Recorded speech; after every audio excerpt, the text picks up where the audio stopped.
Awesome. Again, welcome to everybody that is just jumping on. A few of you have joined after I started. We're excited to have all of you here and be a part of our private school forum with Progress Center. I am Sarah Evans, and I'm a technical assistant consultant here. And we have some amazing guests. And we would like for you to tell us here today in the chat where you're from. We would like to know where our audience is from and let us know how many states we're reaching and see where we're going. So if you jump on your chat, get your fingers warmed up so you can participate in our activities. Oh, I see Colorado and Texas, Virginia, Florida, New Mexico, Texas, Michigan, lots of Michigans, Pennsylvania, nice. It's great to see you guys. It looks like we have a lot of representation from all over. Oh, we have some from Saipan and the Marshall Islands. Awesome. Or the Morena Islands, sorry. Maryland. So we have people from all over. I'm super excited to see that. Again, welcome. Thank you for participating. We hope that as we go through our keynote speaker, she has some times for you to engage and that you're able to engage in the chat. Again, if you have questions at any point, feel free to put them in the chat. We are monitoring that and we will get those questions answered for you.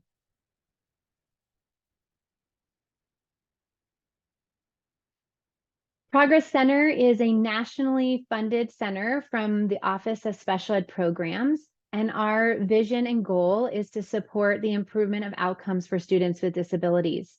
And when we talk about that, we talk about that not only in our public schools, but also the students with disabilities in our private schools. And we believe wholeheartedly that all students with disabilities need strong supports to reach their outcomes, high outcomes. And Progress Center has partnered with the Office of Non-Public Education, and that partnership has grown over the last few years, and we're excited that you're here, and we have representatives here from that office as well. Sorry, my forward button. Oops. Dr. David Emenheiser is our program officer for the Office of Special Ed Programs. He oversees what we do here at Progress Center and is a very big advocate for the partnership between OSEP, Progress Center, and ONPE. And we have Pamela Allen, who represents the Office of Non-Public Education. She's here with us today. I'm going to pause for a minute, turn it over to her, and let her welcome all of you before I introduce our keynote speaker. Pamela? Thank you so much, Sarah. It's so nice to be with you all here today, and we're glad that you made it a priority to join this forum for the private school community. As Sarah mentioned, my name is Pamela Allen, and I work in the U.S. Department of Education's Office of Non-Public Education, or ONPE, as we often call it. And in 1978, ONPE was established by Congress with the mission of fostering the maximum participation of non-public school students and teachers in federal education programs and initiatives. And since the initial passage of the Elementary and Secondary Education Act in 1965, a long time ago, private school students and teachers have been eligible to participate in certain federal education programs. And the programs for private school students are typically referred to as equitable services programs, and the Individuals with Disabilities Education Act, IDEA, Serving Children with Disability, contains such provisions. So for your convenience, I'm going to drop a link in the chat for you to follow to our website, and that way you can visit us after the forum if you have an interest. And just want you also to know that at the U.S. Department of Education, we are mindful of the independence and autonomy of private schools in our country. We're also mindful that you serve students of all abilities. And with this in mind, we hope that today's forum helps you find enhanced ways of supporting the diverse learners in the schools and help them gain greater access to the curriculum so that they can grow, learn, and realize their full potential. So thanks again for joining us today. We're grateful that you're here, and it's our pleasure to serve you. I hope the forum is all you expect it to be. Thank you, Pamela. That was a warm welcome, and we're very excited again for this partnership and this opportunity to work with our keynote speaker as well as a panel of educators and residents here at Progress Center that work in the private schools. And they are going to be sharing some of their experiences and some of the resources that they utilize from some of our national centers. So without further ado, I'm going to introduce our keynote speaker, Dr. Caitlyn Majeika. And she comes to us from the National Center on Intensive Intervention. She has a wealth of knowledge and background about behavioral supports at the classroom level, plus many other great knowledge level. But this is her focus for today. And we want to give her a warm welcome. She's going to spend the next 45-50 minutes with us, talking to us, and then we'll get into our panel discussion after her presentation. So welcome, Dr. Majeika. Thank you, Sarah. I'm going to request remote control and see if, fingers crossed, that this works. Welcome, everyone. I am so excited to be here with you this evening and hoping that the technology will cooperate. There we go. Great. Okay. So we are going to spend the next 45 minutes or so thinking about classroom management, and we're going to think about this as a mechanism for creating and cultivating classroom environments to really build community amongst all learners at all levels.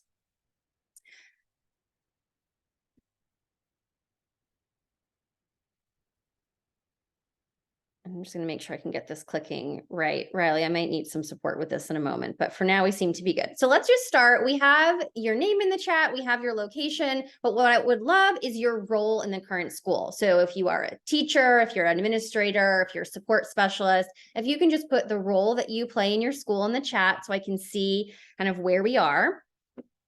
Great. We've got some elementary teachers here. Welcome.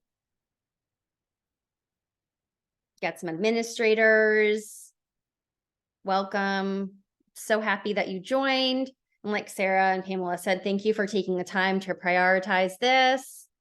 Oh, a professor for a teacher prep program. Awesome. We love to see that. An interventionist, music teacher. Great. We have a wide range of roles, and I'm really excited because this talk tonight is really going to be able to hit you no matter the role you're at, thinking about supporting students with disabilities in your classrooms, in your schools. And we're really going to hope to kind of present to you some information that we can all learn together. So now I want you to, the next part in the chat is using our very scientific rating scale of smiley faces and numbers. We're going to be talking about classroom management. So what is your familiarity or comfort with classroom management strategies? And I want you to think about this in the context of providing classroom management support specifically for students with disabilities. So what is your familiarity or comfort with that? Again, specifically for students with disabilities you may teach now or in the past or perhaps in the future. Okay. Great. We've got some 1s, some 3s, some 3/4s, a wide range. Great. Awesome. Well, this is a very nice. I think we've got everyone at all ends of the gamut here. And I'm really excited because today I really want this talk to be something that really helps you think about ways that you could add practices or maybe refine the practices that you have and really take some time to reflect on supporting all students that you have in your classrooms. And so a little bit more about me and my background. I am currently a senior researcher at the American Institutes for Research, and there I work at the National Center on Intensive Intervention, where we are helping to build capacity of local, state, district educators, support students with intensive intervention needs in the areas academic, social, behavior, emotional supports. I am also a classroom teacher at heart. I spent some time in Rhode Island, my home state, where I was a special education teacher at the elementary and middle school levels. And I'm really excited to be sharing this information with you today, as I also have a background in behavior supports and am really excited to share kind of this keynote about classroom management with you. And so we are going to hopefully move these slides forward. We do have a couple other opportunities to engage in the chat, so keep that pulled up. We are going to start by setting the stage. I will tell you a story about some of my time in the classroom and why it's really important to think about cultivating this sense of community through classroom management. We will talk a little bit about behavior and why it's important to have a solid understanding of that as a teacher, support professional, administrator, professor, teacher prep program. And then I'm going to go over 3 classroom management strategies, pair them with some resources to think about when supporting our students with disabilities. We're also going to think about learners with more intensive needs. And then at the end, we will close with some additional resources and a wrap up. All right, so let's set the stage. I want to ground this in thinking about the why I do this, why I'm passionate about educating students with disabilities, why I'm passionate about classroom management. And this is a picture from my time as a middle school teacher where I was a unified basketball coach. Now, if you knew me and my ability to play sports, this would probably be funny to you because my hand-eye coordination is non-existent. So luckily, I was just there to support the students and didn't actually need to know any skills for basketball.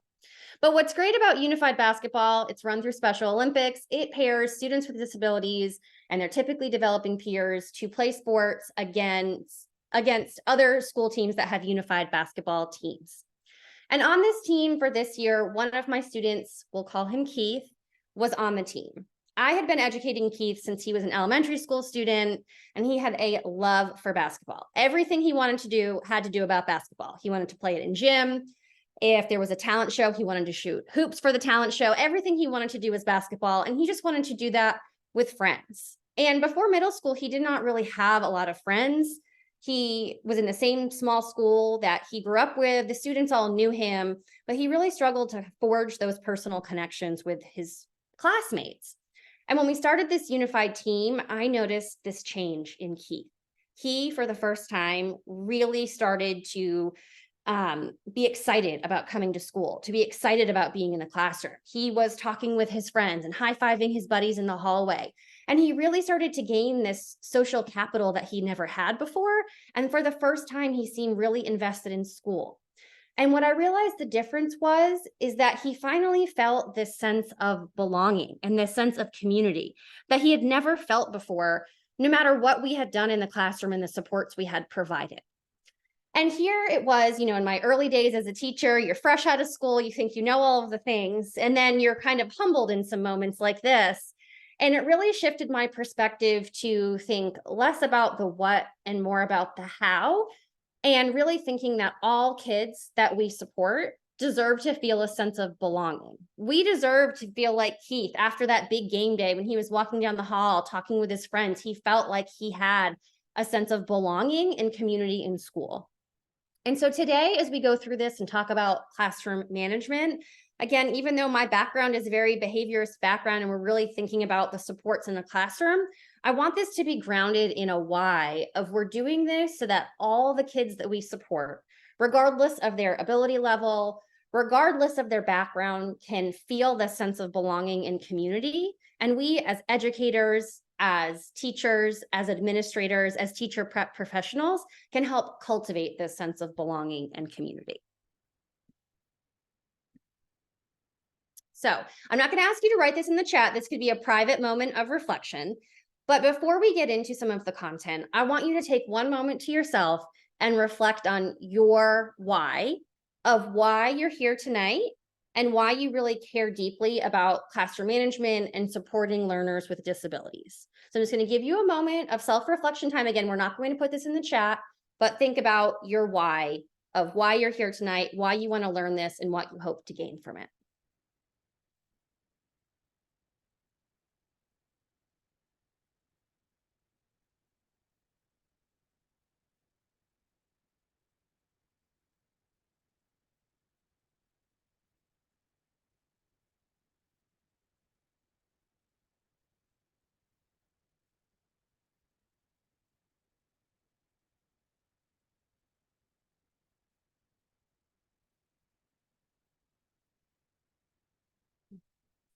So we'll come back to that at the end, but I want you to keep that in mind as we go through this.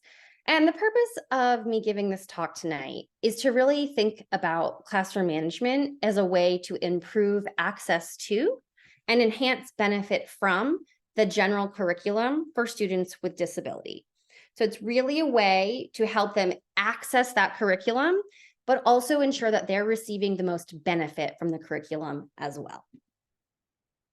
So Our first opportunity to engage. If you are willing to in the chat, and now I'm getting a little trigger happy here. When you hear the term classroom management, what comes to mind? It could be a word, it could be a phrase, there could be a positive association, there could be something that perhaps is a negative association. What comes to mind when you hear classroom management?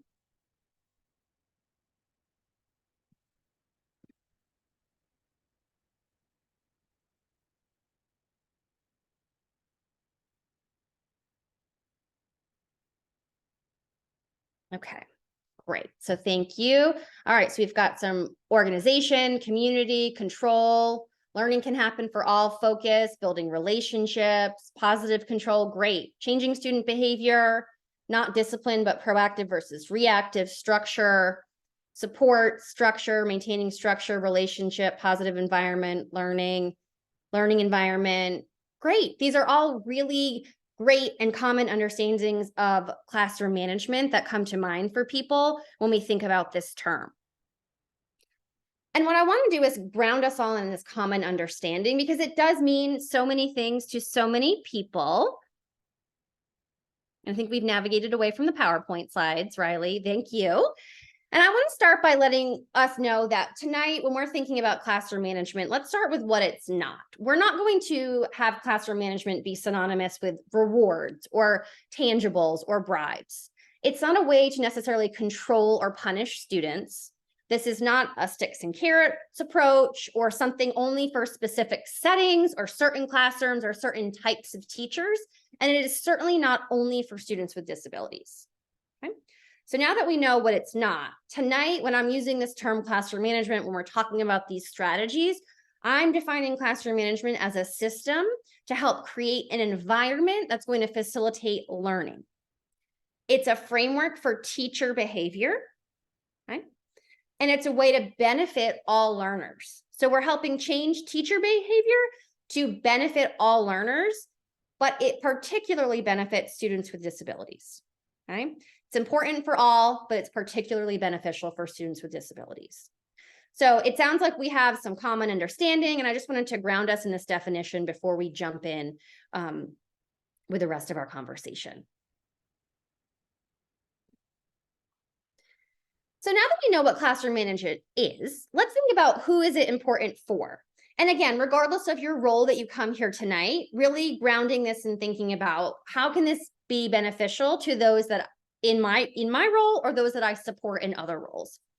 So classroom management is really important for teachers. We can't forget about you all. You're doing the important work in the classroom. You are helping teach students, and classroom management strategies are really helping to shape teacher behavior. They're helping you create a structured environment, and they're really helping to make sure that your expectations are made explicit for the students. And then we know that it's also beneficial for the students as it's providing a predictable environment with clear expectations, setting them up for success. It's cultivating a positive environment, and it's facilitating access to instruction for students. And as we know, students with disabilities, so it's important for all students, all teachers, particularly important for students with disabilities who benefit from that structured, predictable environment that's going to promote access to that general curriculum. And then we want to think, how can we kind of merge this idea of classroom management and cultivating a classroom community? Here, we're building this positive environment in the classroom, and we're setting students up for success in their learning. Students with disabilities often face struggles with their learning. They may have met failure a lot over time, especially the older they get. So we really want to cultivate an environment that sets students up for success in their learning. And we want to create structure for our students, including those with disabilities, and allow the student voice and perspectives to be used to help kind of create this classroom management environment, to help create those expectations. And we're doing this, and as many of you mentioned, so that we can provide opportunities for students to build positive relationships with adults and peers, right? So thinking about a student like Keith may not have been able to build positive relationships with adults in the past or positive relationships with peers. And as teachers, we can help build those positive relationships, and it really helps us to create a classroom environment where that is possible. So let's start by just thinking about behavior. Okay, again, I'm a behaviorist by training, so we always want to ground this. Two important facets here. Every social interaction that you have with a child teaches that child something. And we want to make sure that we're teaching the child how to engage with us, how to learn, how to meet those expectations, because every interaction we have is going to teach them something. We want to make sure that we're teaching them how to engage with the classroom environment, how to build those positive relationships. It's also important to understand we can't assume that children know the rules or expectations or social skills in your specific setting. Even if you have a poster on the wall, even if the first week of school you've taught them or you've shared them, we really can't assume that that is something that students just know. Behavior is learned and reinforced. And for some students, it needs to be reviewed and reinforced over time to build in those skills.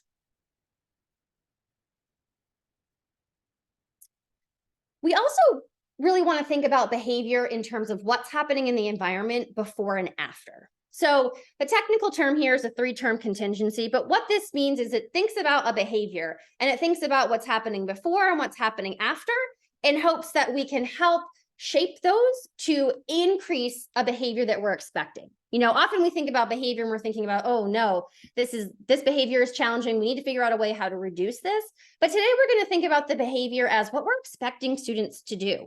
How are we creating learners who are ready to learn in the environment, ready to access that curriculum, ready to engage with their peers, ready to engage with adults? How can we build and develop that behavior? And as educators, we have control over the antecedents, what's happening before a behavior, and of the consequence, what happens after, okay? And notice consequence isn't something that's negative, you know, a punishment. I don't want you to equate those. A consequence is simply just what happens after a behavior. So really thinking about classroom management is thinking about ways in our classroom that really cultivating this environment. And as teachers, the strategies I'm going to show you today, we have control over what happens before and after that behavior, and we can use that to help us build up those positive skills in students, okay? So as we're going through, I want us to really think about how we're shaping teacher behavior and how we're thinking about what's happening before the behavior, what's happening after, so that really we can cultivate the behaviors that are expected and the behaviors that are going to help these learners grow. All right. So we're going to get into this. The next part of this is going to be thinking about 3 strategies for classroom management that you can build into your classroom environment. These should be strategies that you could build in tomorrow if you wanted to. And these are strategies that are going to give you the most bang for your buck in really thinking about building that classroom community with your students. After we go through these 3 strategies, we're going to think about learners that have more intensive needs, and then we're going to provide some resources. So the first strategy is setting clear behavioral expectations. And as we go through this, I know some of you on that range of comfort or familiarity with classroom management, we had some who this is very new and some who probably could be up here giving this. And so regardless of where you are, I want you to approach this with either thinking about I'm learning something new or thinking about ways I could refine the current strategies I have to build more fluency and to really sharpen my skills as an educator or administrator. So let's start by thinking, what are behavioral expectations? We need to set them in our classroom setting. What are they? These are going to be statements of behavior where you expect all students of behavior to engage in. So the behaviors that a learner should be engaging in to learn. Class-wide behavioral expectations should be linked to any school-wide expectations. So as a school, if you have any sort of school code of conduct, expectations, your class-wide ones don't need to be the same, but they should align with that to help the students see that cohesion. These are expectations that are stated positively. So we're not focusing on what we don't want the students to do, but we're focused on those behaviors we expect them to engage in. And this is not a laundry list of 27 behavioral expectations. We're really targeting 3 to 5 definitions of behavioral expectations. Why is this important? You know, oh, I have a list of 2 rules in the classroom. Why do we need behavioral expectations? Well, as teachers, as people, as humans in the classroom, even in our lives, we have this internalized set of expectations for others, for how they interact with us, how they might interact with our environment. And here, classroom management and behavioral expectations are making seen your unseen or your unheard expectations. This quote was given to me by Linda Thompson, who was one of my trainers in my pre-service program, and it has stuck with me since she said that to me. And the reason she said this was, as I was engaging in my lesson with the students, I was correcting behavior or engaging with the students in a way where I had expectations for how they were supposed to engage in the lesson with me. And she pointed out that I had never made it clear to the students kind of what my expectations were. And she said, it's really important that they understand what those are. So since then, I realized how important it is that we are making sure that the people, the students we're interacting with, really understand what we're expecting of them to be positive, proactive learners in our classroom. And what your expectations in your classroom might be different from your neighbors, and that is okay. Okay? You have to align kind of your expectations with your style of teaching, your style of practice, also with the skills that students need to learn. And here I've provided some examples. As you can see, they're separated for elementary and secondary, because we do want to make sure that these expectations are developmentally appropriate. Okay? Here we have some examples about using materials in an appropriate way, staying in your area, being respectful of other students. For the older students, being responsible and completing work as expected, really thinking about that appropriate and respectful language, or perhaps arriving to class on time with all materials. They should be tailored to the individual students, but also really tailored to the classroom environment and the needs of the students in your classroom. So now that we know what behavioral expectations are, they're really helping kind of make seen, make heard, those unheard expectations that we have as educators. What are some considerations for behavioral expectations, especially when thinking about students with disabilities who might be in our classrooms?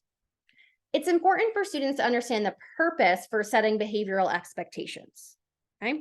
Oftentimes it can just feel like we're imposing these rules or structure onto the student rather than including them in the process and telling them these expectations are going to help you succeed in this classroom. They are going to help you be strong learners in this classroom. And that really sets a different tone than just saying, here's what you need to do, don't ask questions. We really want to include them in the purpose. We also want to create expectations, include students in that, keeping the needs of students with disabilities in mind to make sure that the expectations are accessible to all learners. And we want to consider elements where there's intersectionality of disability, race, ethnicity, culture, and community. And what's really crucial for this is making it clear to students that the expectations in your classroom are kind of what you set to be successful in this setting. If they go to a different setting, there likely are going to be different behavioral expectations. This might mean a different classroom in the school. And this could also mean that in school, we have a set of expectations that are different from expectations at home, or different from expectations on the neighborhood playground, or different from expectations in a social setting. And all of those settings, the behavioral expectations are appropriate and important. But here in our classroom, this is how we are learners. This is how we are successful. And so it really helps validate that here's how we're going to be learners in this classroom. This is what it looks like. There might be other ways that we meet behavioral expectations in other settings, and those are okay. But in this classroom, that's what this looks like. And it's important to kind of share examples of how behavior may look across settings and how one behavior might be appropriate in one setting and perhaps not be helpful for successful learners in another setting, to help contextualize some of that information. And then again, this is really critical, especially for students with disabilities, is to think about how you're going to teach, model, and reinforce those expectations multiple times. This means at the beginning of the school year. It also means sometimes after the weekend, or it means after a holiday. Oftentimes, this is not something that we can put on the wall, we can say one time and move on. For some learners, it does take a lot more review reinforcement. So we want to make sure that we've built in time to teach the behavior expectations, what this looks like, model, practice, and reinforce those expectations. So I've included some resources here, and we're going to put the links in the chat for these. These are also included in the PowerPoint.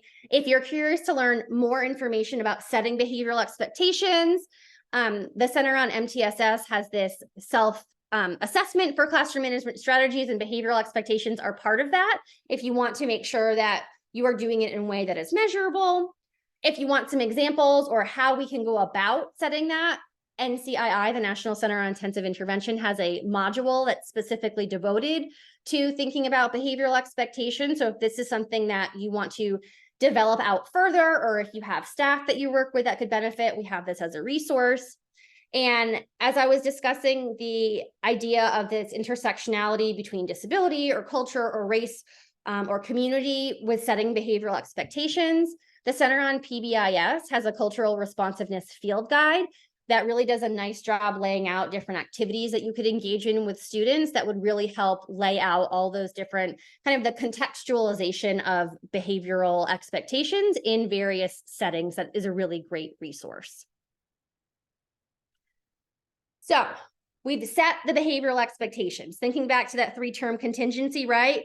We are changing the antecedent, what's happening before, okay? We're gonna say, this is what a successful learner looks like in this classroom.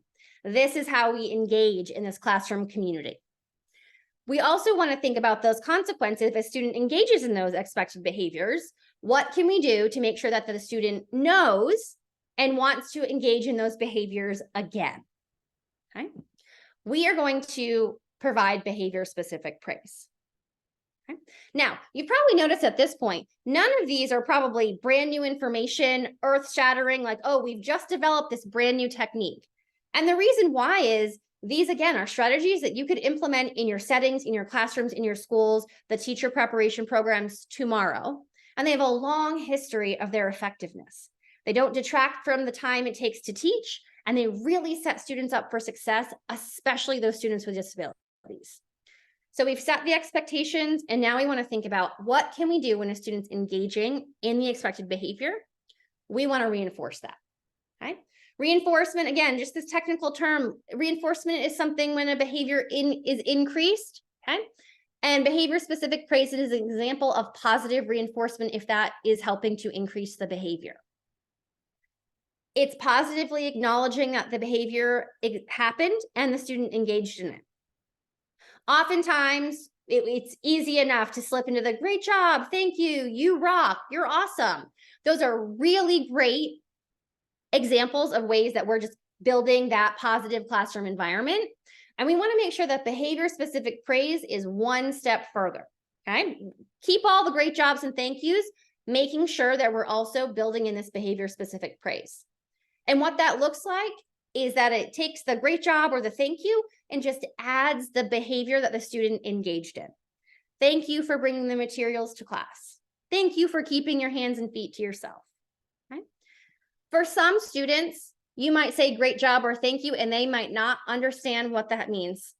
They might just think, thank you for being here today when you were thanking them for completing their work. Okay?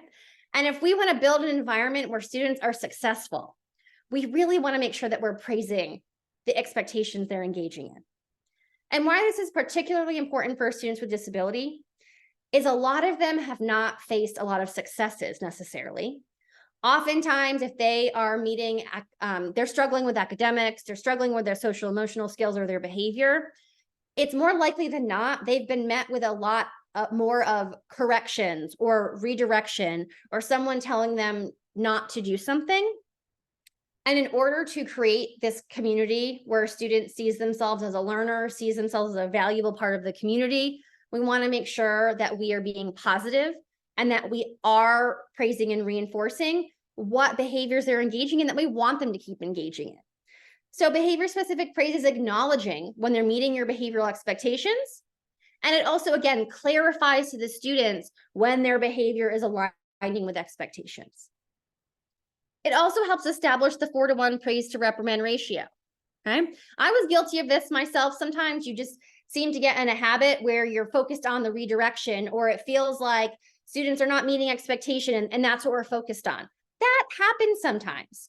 We really need to take a step back, reflect on that, and what is really important, again, for this classroom community, this positive classroom, building the relationships, a lot of those terms you all associated with classroom management, is thinking about 4-to-1 praise to reprimand or redirection ratio.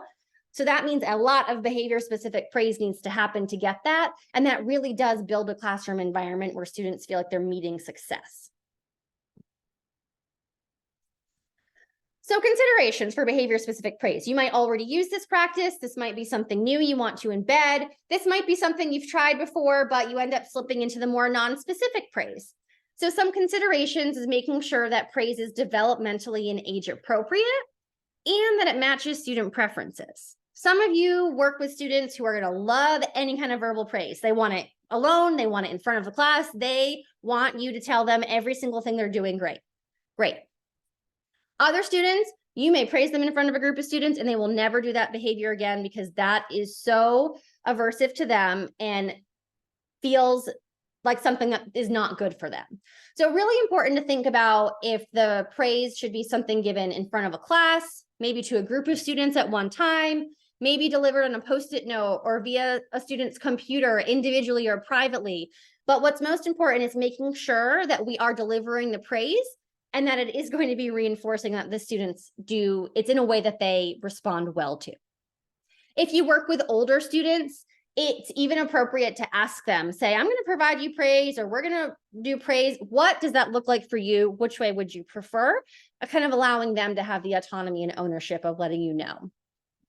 And then also thinking about students with disabilities, that a verbal praise statement paired with a picture or an image, or a verbal praise statement paired with pointing to an expectation, a picture on their desk might be a way that really solidifies that and provides them the support they need. So if they need any sort of accommodations, making sure that we're including that in the way we're providing behavior-specific praise as well. If you're interested in learning more about behavior-specific praise, our friends at the IRIS Center have a fundamental skill sheet that walks you through the research behind it, all of the details about behavior-specific praise, kind of what to do, and some cautions of what not to do when trying to build this skill in your classroom. And the link for that is in the chat. So we've talked about setting expectations. We're going to change that environment, help set those students up for success, define this is what a successful learner looks like. We're going to praise that student when they're engaging in that desired behavior. A third strategy I want to talk about tonight is opportunities to respond. Now, some of you might be thinking, this sounds like an instructional strategy, and you are absolutely right. But it is also a very important classroom management strategy that often is overlooked, but it is really important to help creating an engaging classroom environment. So let's just start with what is an opportunity to respond. An opportunity to respond, or sometimes it's used the acronym OTR, is simply a question, a statement, a prompt, anything that's soliciting a student response. So anytime you ask an individual or group of students to provide you with information, that's an opportunity to respond. Good teachers are doing this in their everyday practice all of the time. Student responses can be verbal or nonverbal. They could be telling you an answer, they could be writing an answer, they could be clicking a button, voting in a poll, okay? It could be to an individual student, asking a student to respond to a question. It could be asking students to raise their hand to agree with a certain statement. You could be having them move around the room for agreement or to vote on a certain item, or to write on a whiteboard, to turn and talk with a peer. Turn and talks are also opportunities to respond, answering Kahoot polls. All of those are opportunities to respond that are embedded into our lessons. Instructional strategy, absolutely, also key for classroom management. Again, I'm thinking back to quotes that have stuck with me over the years. And when I was a baby in undergrad in my teacher training program, one of my other professors, Dr. Paulson, we get to our classroom management class. The first day, I'm so excited. I want to learn more about behavior. I want to learn about classroom management. And she stands up there, and the first thing she tells us is that the first line of defense, engaging lesson, is one of the most effective classroom management plans. At the time, I was so disappointed. I was like, this is what we already learned how to do a lesson. I want to learn the good stuff, the classroom management. And I thought, man, I'm not sure she knows what she's talking about. And then I got into a classroom and I learned over time that, man, that Dr. Paulson really knew what she was talking about. And having a classroom, having a lesson with a brisk pace that includes opportunities to engage really does help the students and builds them up for success. Because if a student is engaged in a lesson, Okay, they're meeting your behavioral expectations, more time for learning, increasing that access, but also they have less time to engage in any sort of challenging or problem behavior that they might be into. So opportunities to respond are very important and a part of classroom management that I also want to talk about. So some considerations. This is not just simply say, ask more questions to individual students in the classroom. That is one way, but varying the type of opportunities to respond is really key here. And by type, I mean kind of the format of the question, but also opportunities to the whole class and to individual students. This is important for a few different reasons. One, when you're asking the whole class, that really is important. That serves as a formative assessment. You can get a pulse on the entire room to know if you can move on, if you need some reteaching or redirection, or if there are students you need to go back and provide support for.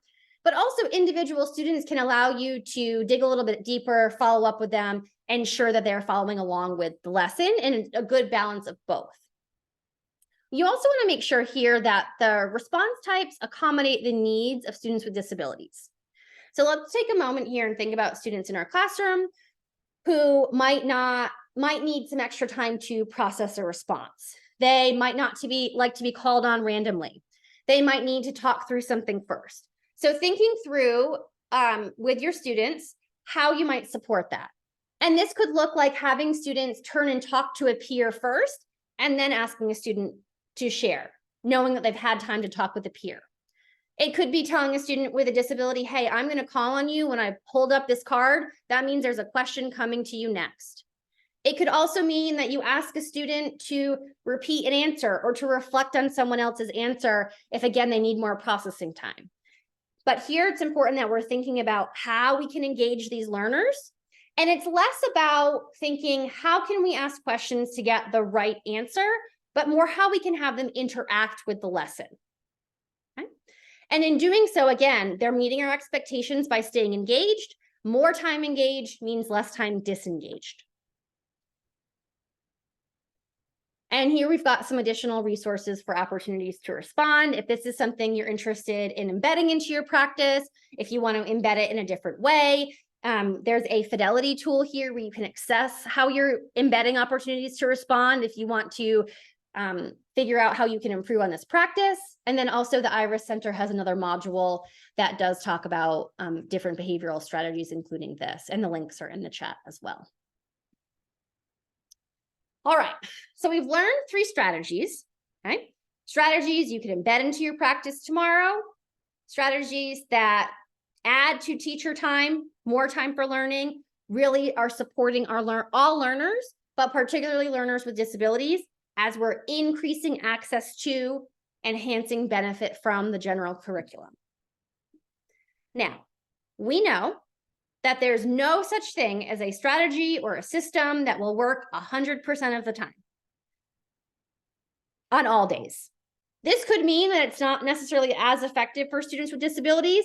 It could also mean that there are students without disabilities in our classroom that we put a strategy in place. The research supports it. It's going to work 99% of the time, but doesn't work for that one student or doesn't work for half of the weekdays.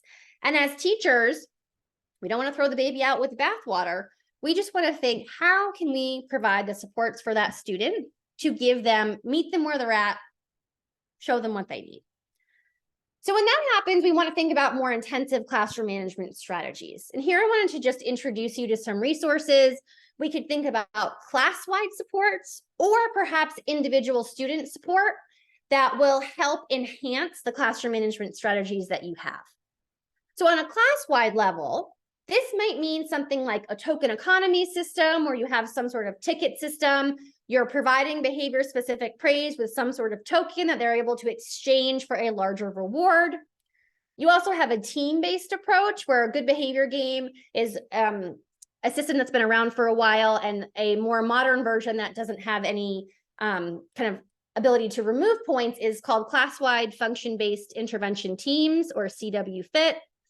And here you're dividing the class into groups. They are earning points for meeting the expectation. It really allows them to kind of work together and have to work together to build those points. And it's a really great way as a classroom to kind of beef up those classroom management strategies in ways that are complementary to what I've just shared earlier.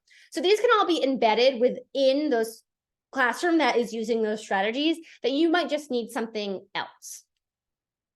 We also know there might be individual students. Again, this could be a student with a disability. It could also be a student without a disability. There are plenty of classrooms where there is a student without a disability who needs just one level up for classroom management. That is okay. It says nothing about your classroom management skills or you as a teacher. Sometimes a student just needs a different fit. And we want to make sure that as educators, we are able to see that, acknowledge that, and provide the supports. So for that, that could look like an adult mentor or a peer buddy. Again, really reflecting on that sense of belonging and how can we build those positive relationships with adults and peers. It could be a system like check-in, check-out, or it could be something like social skills lessons. Okay? And these, again, are going to help intensify the supports a little bit more, provide a little bit of individual support and feedback. And students might need these supports all year long, or they might just need them in the beginning of the year to get their legs under them and to kind of figure out how it works in this new setting. So these are just some examples.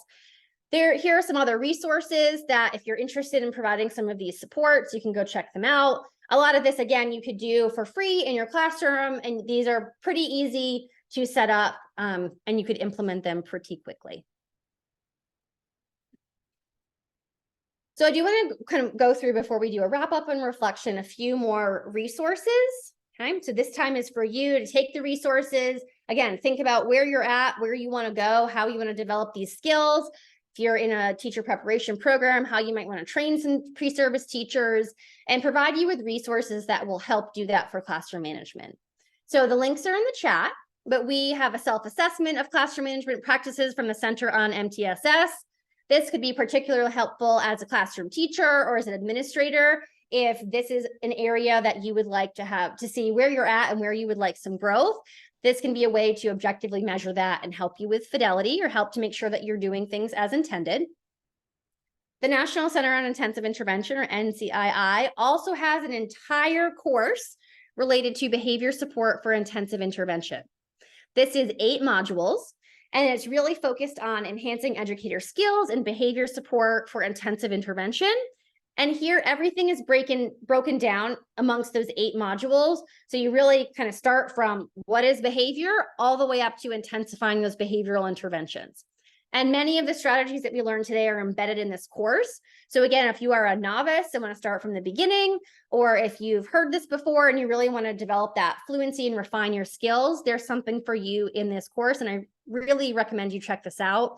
It was made with a lot of experts from around the country in classroom management and really does a good job from start to finish, helping you figure out and refine those skills. So we're going to do a wrap up. At the beginning, I shared the story of my wife, thinking about how important it was for me as a brand new teacher to see, wow, this student's attitude changed. She has a sense of belonging in the classroom. We built this community, and how my approach to teaching changed after that and really was less about thinking about it from a behaviorist approach to thinking about why are we doing this to get the outcome of the sense of community and belonging. So I asked you at the beginning to kind of reflect on your why, and you can keep that private, but thinking about cultivating a sense of classroom community through mechanisms of classroom management. Again, thinking about specifically those learners with disabilities that you may teach in the future. What is something that stuck with you from today's session that you want to embed in your practice moving forward? And again, this could be something new or could be something that you want to continue or refine. So what's something in the chat, and put that in the chat? Or what's something that stuck with you and put that in the chat?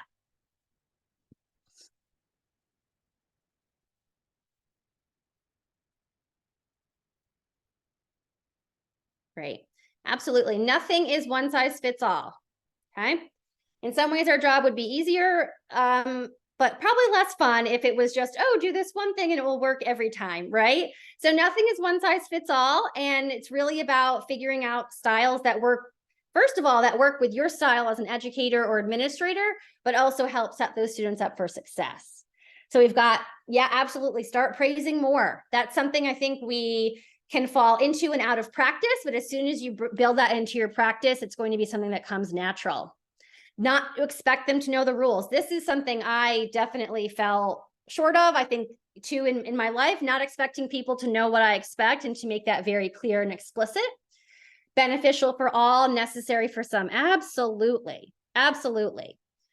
Engaging lessons, year-round reminders of the expectations to learn behavior. Absolutely. Positive reinforcement, making no assumptions, the 4-to-1 rule.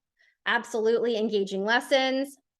And I also, something too, you know, if you've taught, you've been around the block for a while now, even from year to year and class to class, you could have a system, a structure in place one year, and the next year you just say, oh, let's rinse and repeat, and somehow it is not working.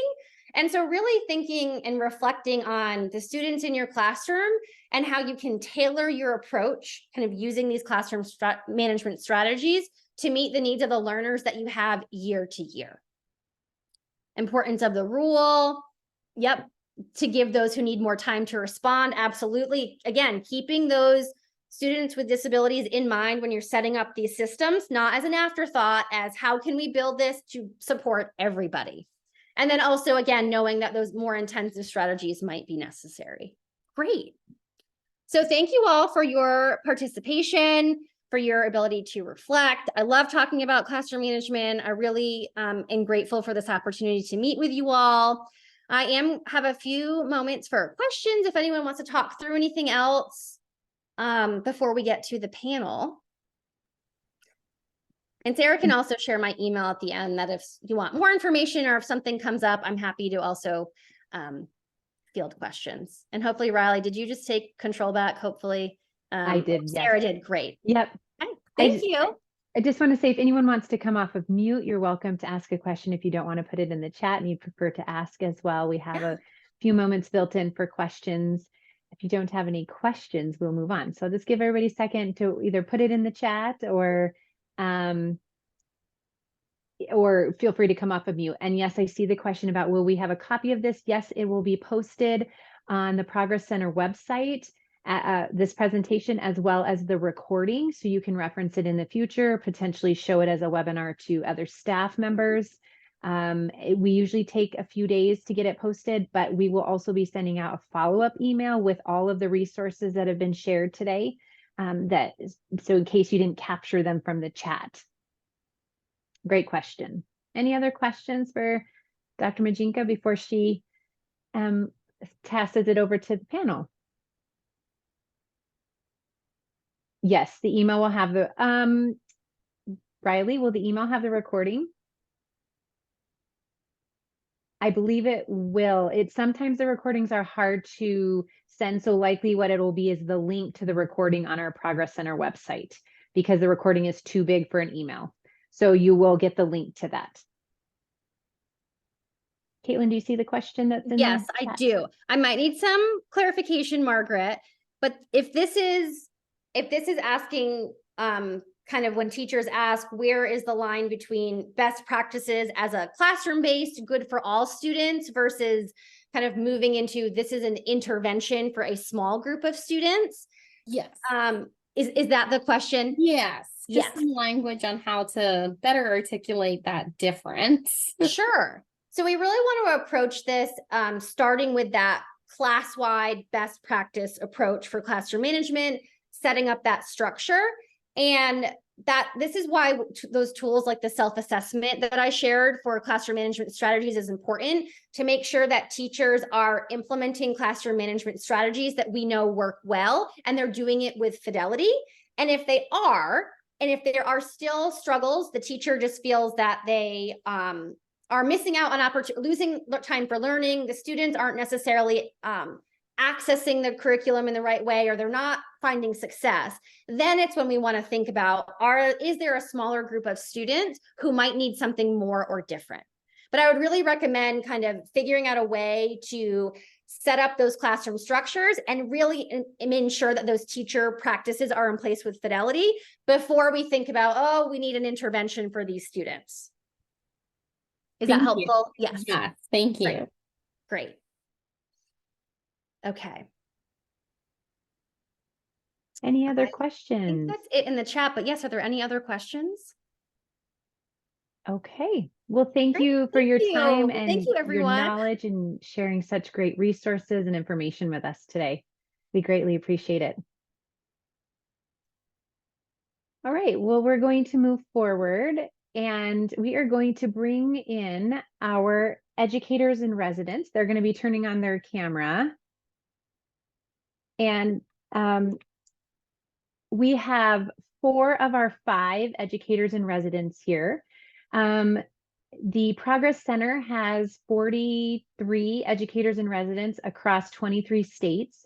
And we are lucky to have 5 of those that represent private entities in our state or across the states.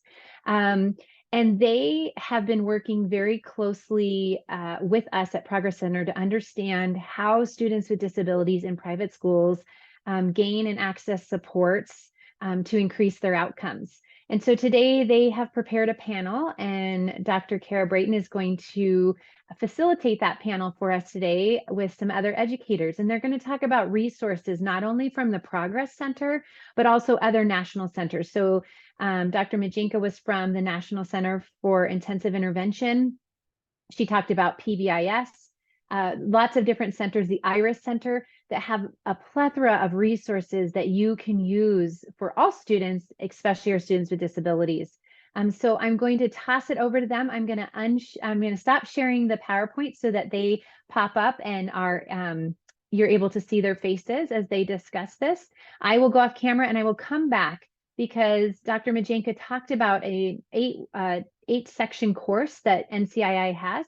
And here at Progress Center and our EIRs have developed an opportunity for anyone that's participating in this to dive deeper into some of this information that we talked about today. And we'll share that at the very end. So without further ado, I would like to have our panelists take over and discuss some of the great things that are happening within their schools.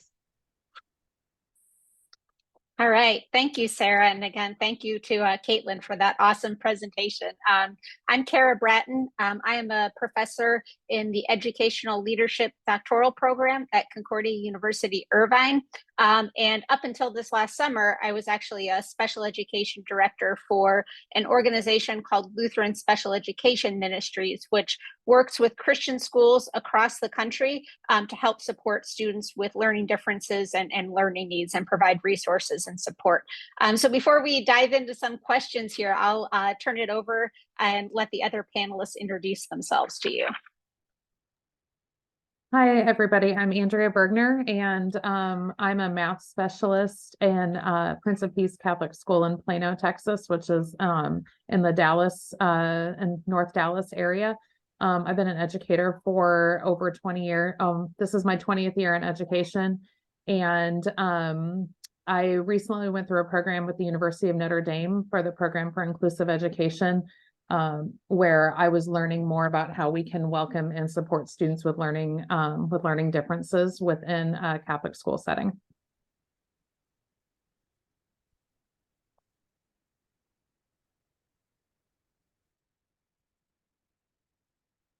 Oh, Erin, I think you're muted.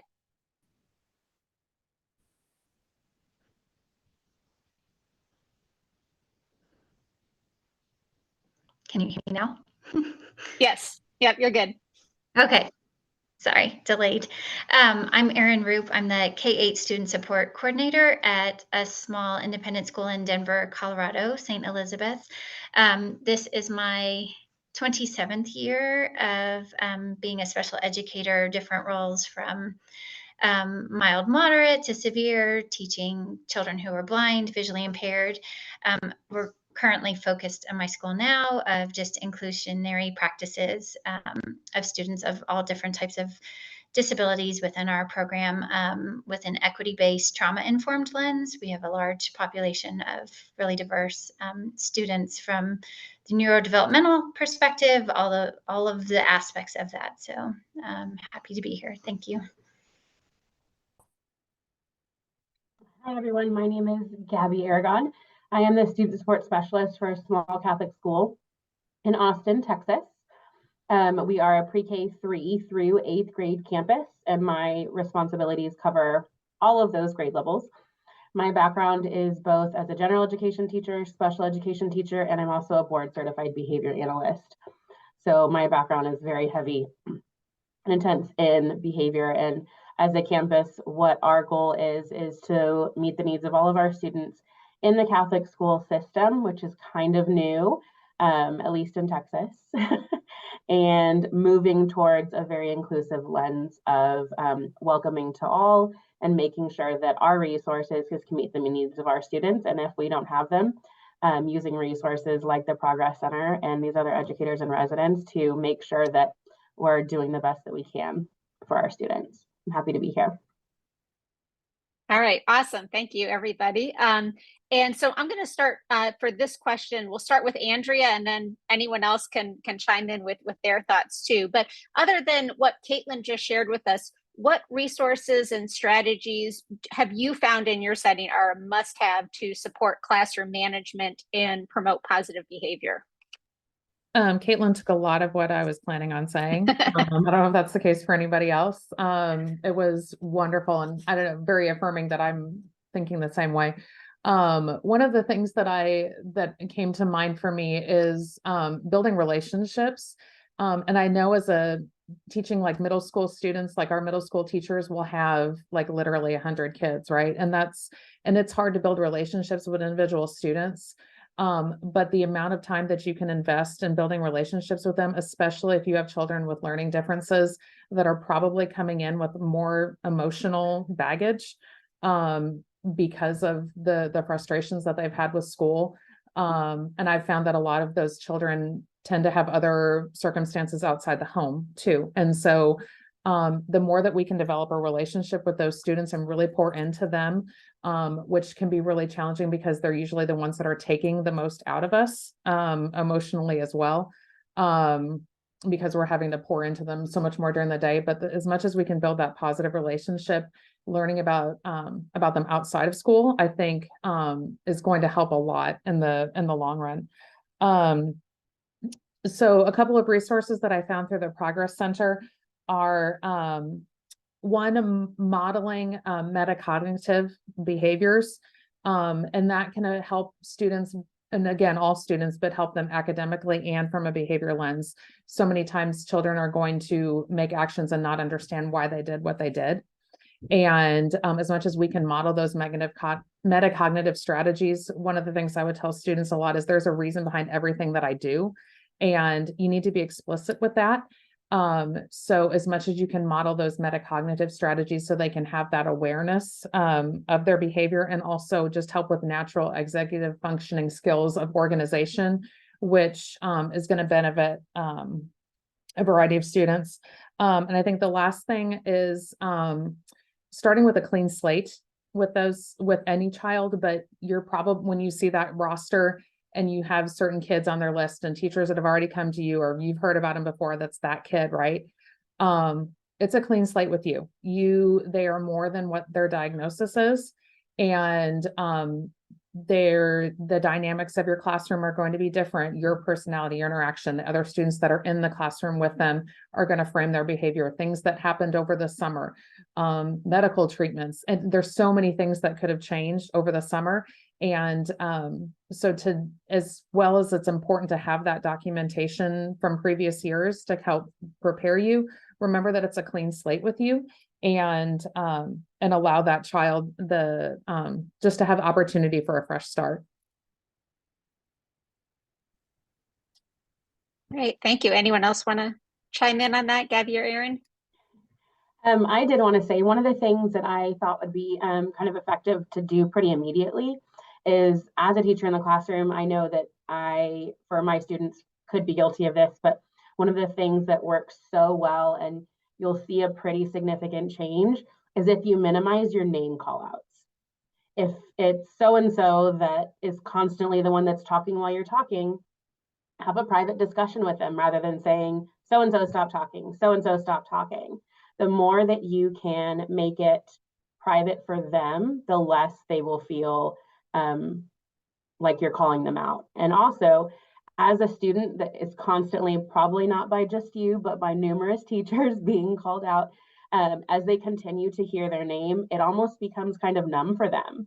And so when you really do need to call them by name, they're not going to listen because they're so used to you saying their name over and over and over again. So using things like proximity control or a tap on the desk or a signal when they need to, stop talking or whatever it is, will allow them to pair the redirection with something other than their name. Their name is so special to them. And the more that we add a negative connotation to their name, the less they're going to be proud of themselves because of their name. And that's something I think that can change pretty quickly. Another thing that I would recommend is, if possible, we implemented this at my campus last year, is peer-to-peer observations. What we did is there was teachers that had phenomenal classroom management, and we had lots of other colleagues that are like, can I just go watch them in class? Or can I have them come watch me? And asking your administrators or your support specialists, hey, I want to go see Dr. Bratton in her 5th grade ELA class because I have them for science. And so is there any way that I could get covered? Or there's some sort of opportunity for you to observe or have them observe you. Because it's really great feedback to have a colleague who has other management styles or is teaching a different subject, be able to provide input for you.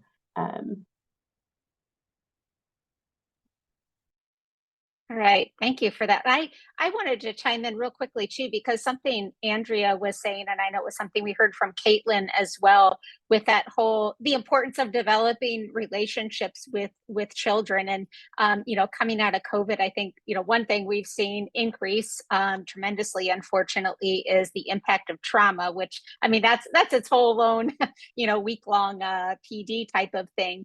But, some kids who have experienced trauma or who you maybe think have experienced trauma or you're not sure, they don't trust relationships. So sometimes, we feel like as an educator, we're trying to force a relationship because we know it's good for children, but they're not engaging because they don't trust it. And a really great book I read is Relationship Responsibility and Regulation by Pete Hall and Kristen Sowers. And they talk about, like, if a child's not ready for the relationship or that's not the need they have, go to like a responsibility type of thing. So give that child like a classroom responsibility that they can trust, that's going to be consistent, because there's things that are, have maybe induced trauma that have not been consistent for them. So even if it's something as simple as, hey, you're going to go feed Frank the guinea pig every morning, and that's your job every morning. So they have a responsibility and they trust it. And then, they can build that into a relationship with someone that they trust, who like, okay, Mrs. Aragon's being consistent, like every day I get this responsibility. So that was just something I wanted to chime in on in response to the, building relationships with students, because that is sometimes difficult, and we sometimes bang our heads against the wall when kids are not reciprocal in terms of building relationships. All right, I'm gonna start this next question with Erin, and then again, anyone else feel free to chime in after that. So in addition to, again, some of the things we've talked about already and classroom-wide positive behavior supports, what other resources and tools would you find helpful for teachers in determining strategies for students who need additional behavioral supports and interventions? Yes, I think like Andrea said, a lot of what was already mentioned, like resource-wise, that came up. I'm going to put a few others that I hadn't put on my list before in the chat. But I would say along that same line of relationship building and just getting to know them very, very well would be the purpose of looking at the function of a behavior. Like, what are we seeing that we're outwardly noticing about a child, and why what we're already implementing isn't quite enough. And at my school, we've kind of used 3 go-to tools, kind of based on who the audience is in the moment of looking at this student. In this particular moment. Good example today, got called down to kindergarten, new kiddo to our school, autism, and just having a lot of outward behavior. So we had our like special ed team of the OT, and our therapist was there, and I was there, and we were taking this high leverage evidence-based practice functional behavior lens. And then we also have the, classroom teachers and our parent community, and we're breaking down like the skills that we're noticing are lagging in this child as we're analyzing the function of like the behavior we're seeing and what could be in there. So our team used Cedar Center's high leverage practice of like, what are we looking for from an FBA point of view? And then we've also just used some tools such as Think Kids Thinking Skills Assessment, or Dr. Minahan's work around the FAIR Behavior Intervention Plan, as ones that are maybe like format friendly to share with teachers and parents as we're talking through functions of behaviors. And then we're just finding a large number of our students with disabilities are really struggling with behaviors, particularly around lagging skills with executive functioning and then social skills, due to attention, working memory, or just self-regulation, emotion. As Kara just said, like COVID did not help anyone's skills develop in these areas, and we're really seeing that coming now. And to look at more of like, how do we build up these lagging skills? We use Progress Center's tip sheets. I think Andrea mentioned the one around cognition, or cognitive and metacognitive skills and behaviors. We've used that one a lot. And I love the tip sheets in that there's links within links. So it's like, oh, we're really needing environmental shifts for this student based on the function of behavior. So we can use that hyperlink in the tip sheet to like lead us to that part. Or maybe it's around managing schedule or self-regulation, self-monitoring their own behaviors and skills.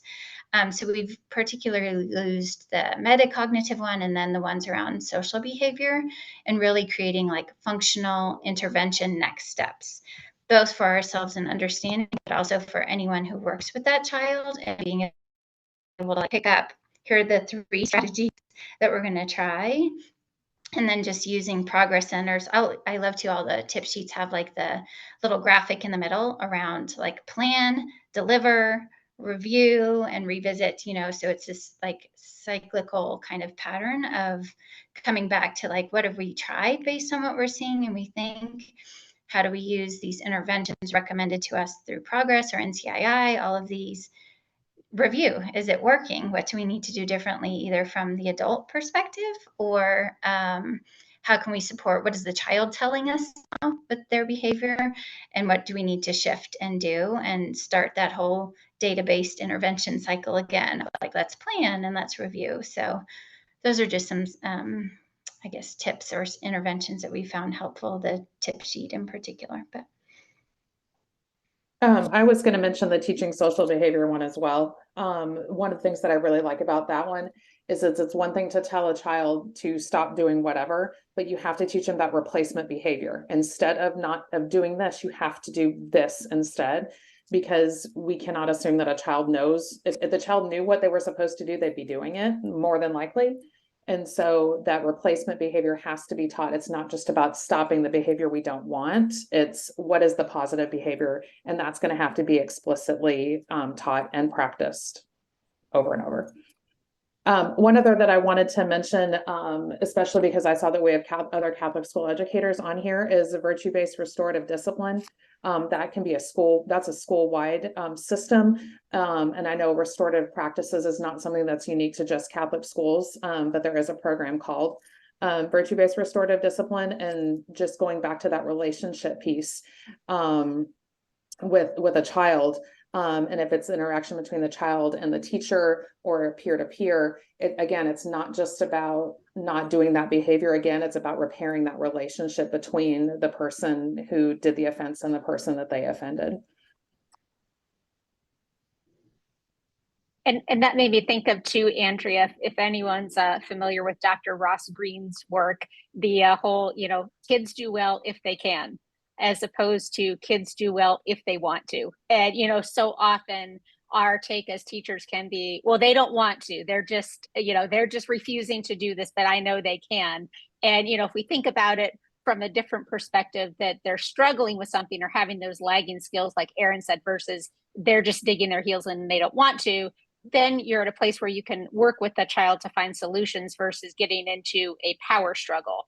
Because if we assume that that child is being manipulative and that they just don't want to do something, then we're in a power struggle. And I don't know about any of you, I've never won a power struggle with a child. So that creates its own set of issues. So all right, I'm going to throw this one out to you, Gabby, especially with your behavior background. So given the importance of home and school connections, how do you feel that teachers could best include caretakers in the dialogue around behavior management, and also communicate behavior observations and resources and strategies for the child with those caretakers and parents and guardians? Yeah, for sure. I think something really, really important, and this is constantly what I remind our families about, but also our teachers, is that the students' caretakers are our partners in education, and everyone is on a team working together for student success. One of our go-to is like Team Cara, and we're all together with any other outside providers, as well as aunts and uncles and anybody that may have contact with the school, working together for student success. It's not one or the other. We're not an island. We're a community, and that is so important. And even if we feel it, we have to tell the caretakers. The more that we emphasize that we're all working together, the more they're going to start to believe it. And I think that within that is making sure that, like, when we're communicating, it's not just the negative. Just like it is in the classroom for the 4-to-1 ratio, it's the same for parents and caretakers, and making sure that we're also reporting home the positive, even if it's little things. The more personal we can get, like Erin, she told me about the summer vacation, and I went there as a kid, and wow, that brought back memories. It was positive. It wasn't necessarily that we did excellent things in the classroom today, but it made a personal connection. And when parents can feel that you have a relationship with their child and that their child is cared about, they're going to be more on board. If they feel like their child is the bad kid, or that their child is constantly the one getting called or getting messages sent home, they're going to have a harder time being on our team. And without these caretakers on our team, what we're doing in the classroom does not matter. It does not make a difference. When we have caretakers that aren't on board is a different story.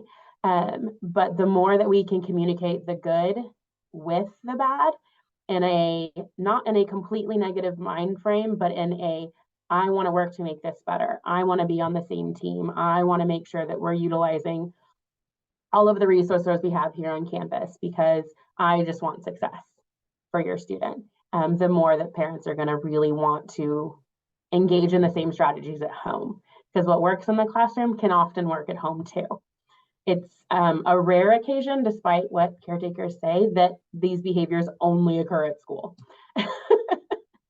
They might not want to admit it, but the more that we can provide them with, how does this look like at home?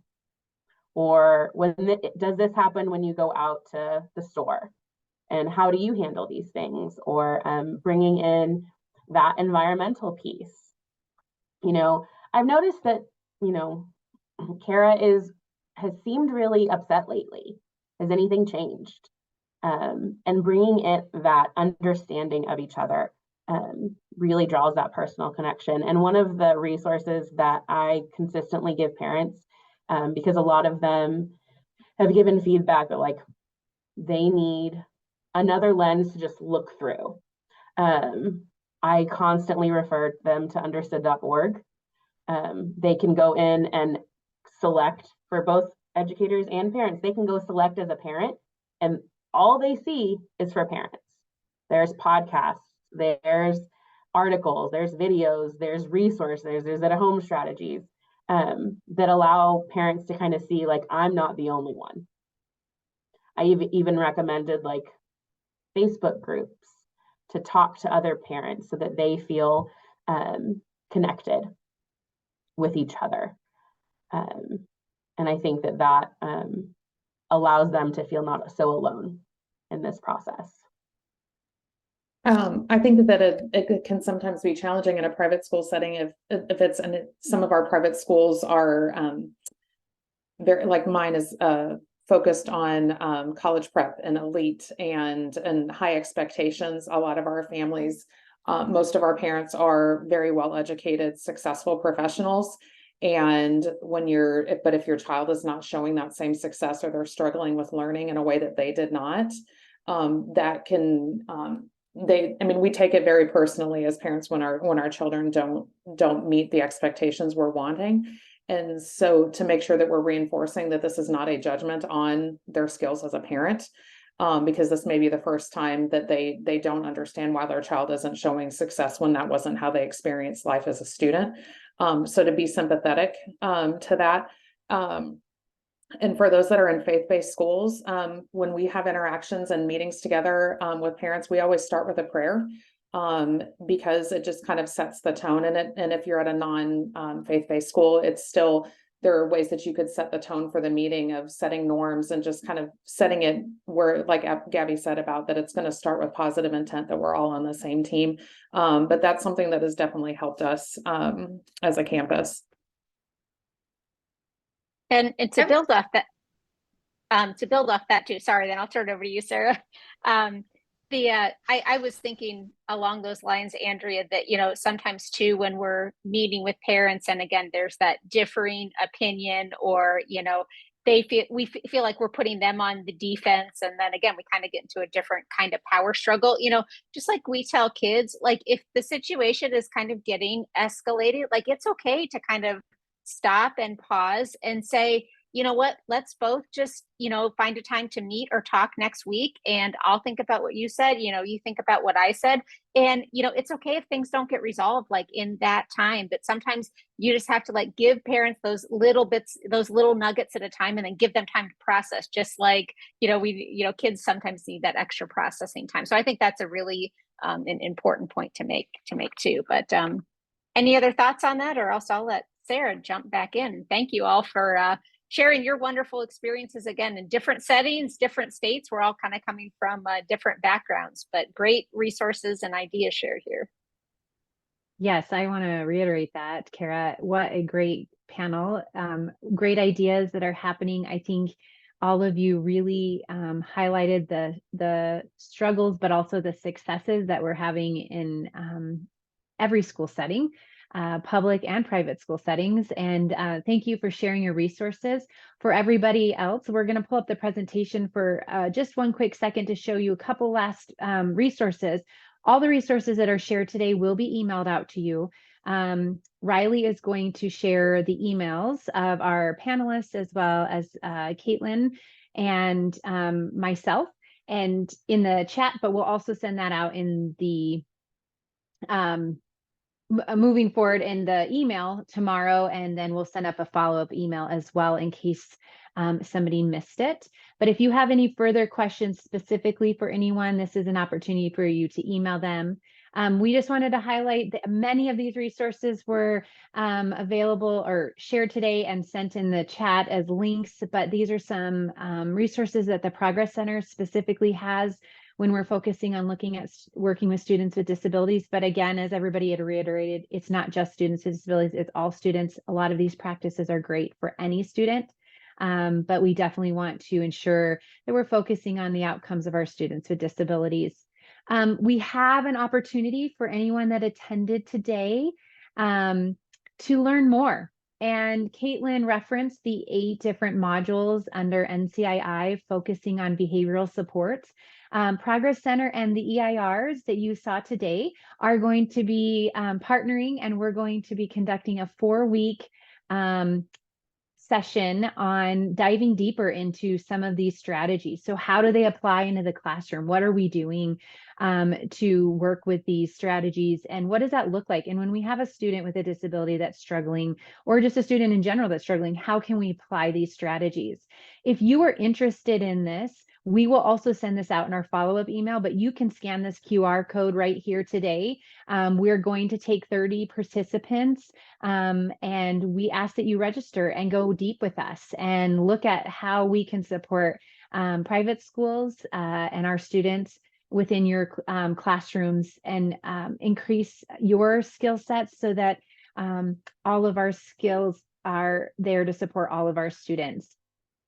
Lastly, we want to talk about our next steps. If you could take a quick moment, this link will also come out to you, but this QR code is different than our previous QR code. It is our evaluation QR code.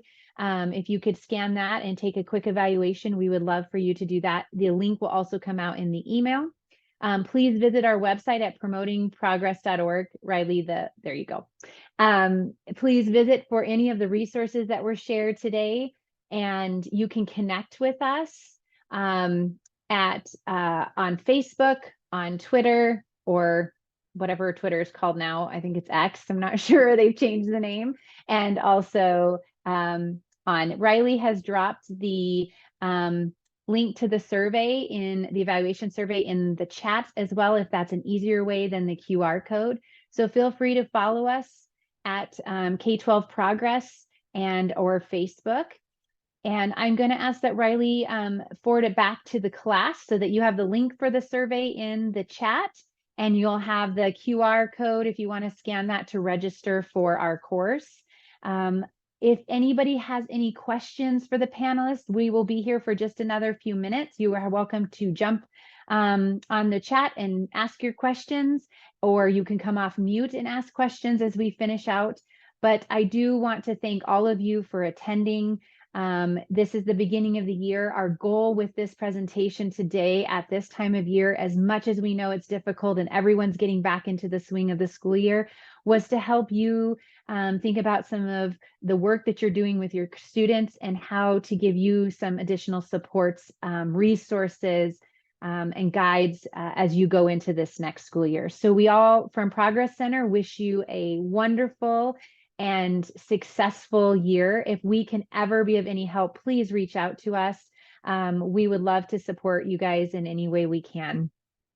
Otherwise, nobody has any questions, feel free to jump off. And if you would like to ask a question, you may stay on, and we'll be on for just a couple more minutes. Thank you again, everybody, for joining us.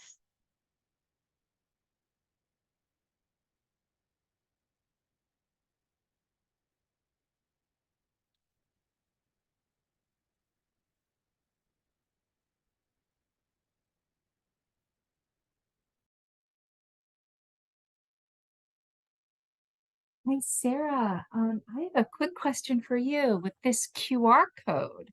I don't know if Gabby and Kara and Andrea were thinking this. Are you going to be bringing this in 2 weeks? Yes, we are. Okay, I good. should have said that to everybody. I totally didn't even think about putting that in here. Thank you. We have had the awesome opportunity given to us by ONPE to join the National Private School Conference. So I'm taking a couple of our EIRs that were on the panel today, Andrea, Kara, and Gabby with me, and we're going to speak to the administrative level, the national level of your organizations about the work that we're doing and the partnerships that we have built between ONPE